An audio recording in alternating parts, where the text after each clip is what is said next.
انتہائی پریشانی کا معاملہ ہے عمران خان صاحب کے لیے اس طرح کا فیصلہ. اگرچہ ان کا کیس جب آگے چلے گا ہائی کورٹ میں، سپریم کورٹ میں، وہاں پہ ظاہر الگ سے اس کی ہیئرنگ ہوگی، دلائل دیے جائیں گے، وہ ساری چیزیں اپنی جگہ ہوں گی، لیکن یہ فیصلہ جو ہے عمران خان صاحب کے لیے پریشانی والا فیصلہ ہے.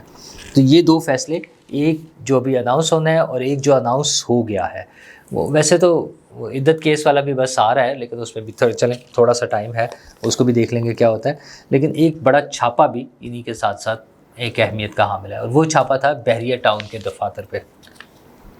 بحریہ ٹاؤن کے دفاتر، ملک ریاض صاحب، اصل میں ملک ریاض صاحب 190 ملین پاؤنڈ کیس، اور اس میں اب کہا یہ جا رہا ہے کہ ان چھاپوں میں بڑے اہم ثبوت ملے ہیں، اور وہ ثبوت جو ہے جو برطانوی NCA نیشنل کرائم ایجنسی سے جو کمیونیکیشن ہوئی تھی اور جو ڈیل ہوئی تھی اس کے حوالے سے بھی چیزیں ہیں.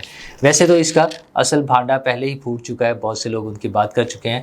2 روز قبل پرویز خٹک صاحب کا بیان بھی اس کی بڑی ایک واضح مثال تھی، جب انہوں نے بتایا کہ ایک بند لفافے میں ایک معاہدہ پیش کیا گیا، اور جس پہ بہت سے لوگوں نے اعتراض بھی کیا، کابینہ کے لوگوں نے، لیکن شہزاد اکبر صاحب نے دیا، عمران خان صاحب نے اس کو اپروول مانگی اور پھر اپروول ہو گئی. اور پیسے ٹرانسفر کرنے کا معاملہ تھا کہ پاکستان سے جانے والی بلیک منی، غیر قانونی رقم وہ پکڑی گئی تھی اور وہ پاکستان کو واپس کرنی تھی، لیکن پاکستان کو واپس کرنے کے بجائے ملک ریاض صاحب کے اکاؤنٹ میں جمع کرا دی گئی. اور یہ دستخط ہونے سے بھی پہلے پیسے آ چکے تھے، کچھ پورشن اس کا آ گیا ہوا تھا.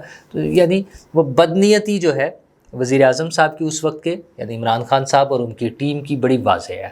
تو وہ بھی ایک ایسا کیس ہے جس میں ان کا بچنا بڑا مشکل ہے. تو یہ چھاپا جو ہے، چونکہ کچھ ڈاکومنٹس، کچھ ثبوت بھی تو چاہیے نا کیس کو عدالت کو دکھانے کے لیے. ویسے تو بڑا آبویس سا کیس ہے نا، وہ کیا کہتے ہیں اوپن اینڈ شٹ کیس، کہ بھائی بڑا سیدھی سی بات ہے کہ پہلی مرتبہ ایسا ہوا کہ پاکستان سے باہر، یعنی برطانیہ میں، پاکستان کے غیر قانونی پیسے پکڑے گئے. برطانوی حکومت کہتی تھی کہ آپ واپس لے لیں، لیکن حکومت پاکستان نے، اس وقت کی حکومت پاکستان نے، جو عمران خان صاحب جس کے ہیڈ تھے، سربراہ تھے اس حکومت کے، وہ کہا نہیں حکومت پاکستان کو واپس نہیں کرنے، یہ ہمارا اپنا بندہ ہے، اس کے اکاؤنٹ میں جمع کرا دیں.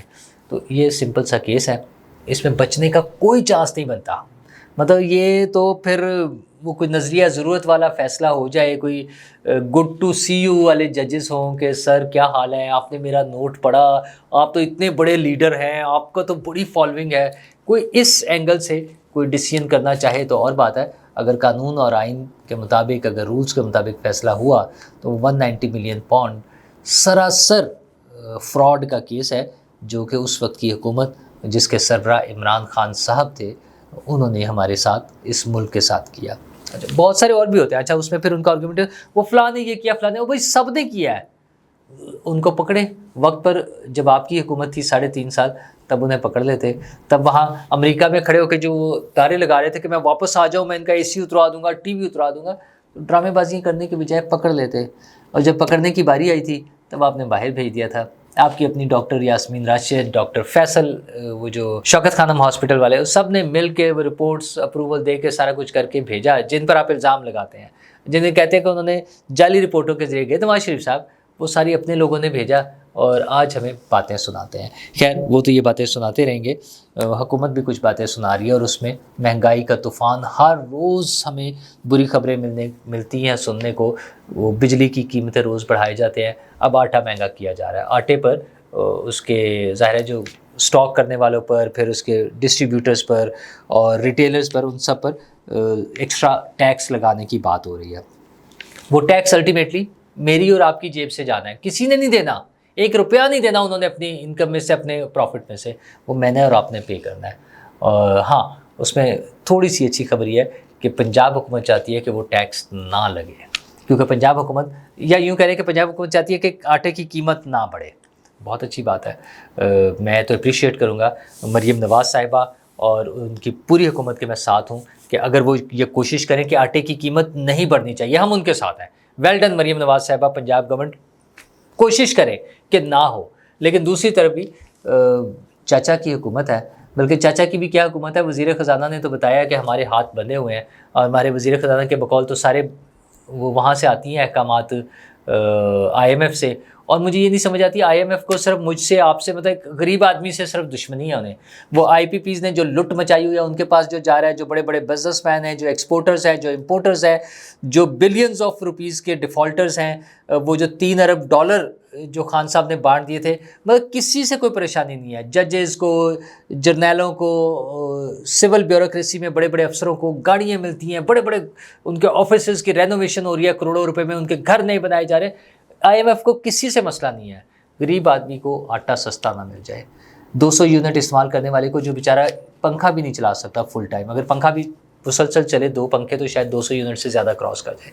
وہ شخص جو 2 پنکھے نہیں چلا سکتا گھر میں 200 یونٹ والا، اس سے تکلیف ہے IMF کو کہ اس کا بل بڑھا دے. یہ کہانی نہیں سمجھ آتی.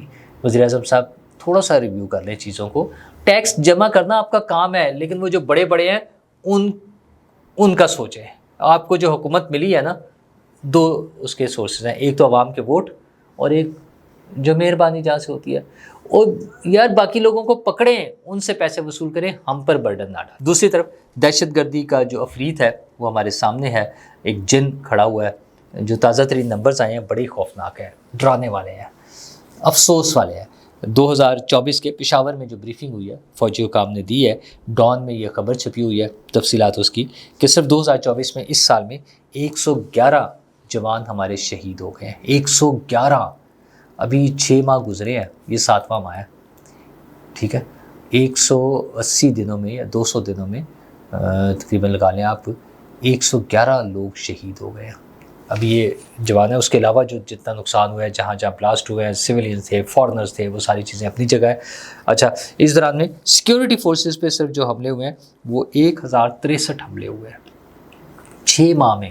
1063 حملے. مطلب آپ سوچیں ہم کہاں کھڑے ہیں. ہم چاہتے ہیں کہ دنیا پاکستان میں آئے، بزنس کریں، کاروبار لگائیں یا فیکٹریاں لگائیں، انویسٹمنٹ کریں، لوگوں کو جابس دیں، لوگوں کے لیے بزنس اپرچونیٹیز کھولیں. کیسے؟ اس ماحول میں کون آئے گا؟ کون پاکستان آئے گا؟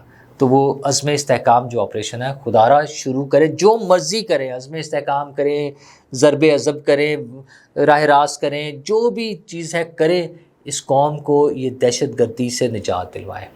اور جو ہمارے بڑے ہیں نا، جو طاقتور لوگ ہیں، جو حکمران ہیں ہمارے، انہیں بہت ساری چیزیں پتہ ہوتی ہیں، تو وہ ان جو اصل جگہوں پر ہے وہاں ٹارگٹ کریں، اس مسئلے کو ختم کریں، لوگوں کی زندگیاں آسان ہوں، کاروبار چلیں گے، انویسٹمنٹس ہوگی، بزنس اپرچونیٹیز نظر آئیں گی، لوگوں کو بزنس کریں گے، جاب اپرچونیٹیز بنیں گی، لوگوں کو ملازمتیں ملیں گی، خوشحالی آئے گی. یہ جو رونا ہم رو رہے ہیں، ٹیکس، بجلی، گیس، پیٹرول، یہ بھی کچھ کم ہو جائے گا. تو بال از ان یور کورٹ. حکومت پاکستان، جو بھی حکومت ہوگی انہی کی ذمہ داری ہے کہ انہیں پاکستان کے 25 کروڑ لوگوں کے لیے کام کرنا ہے. شکریہ.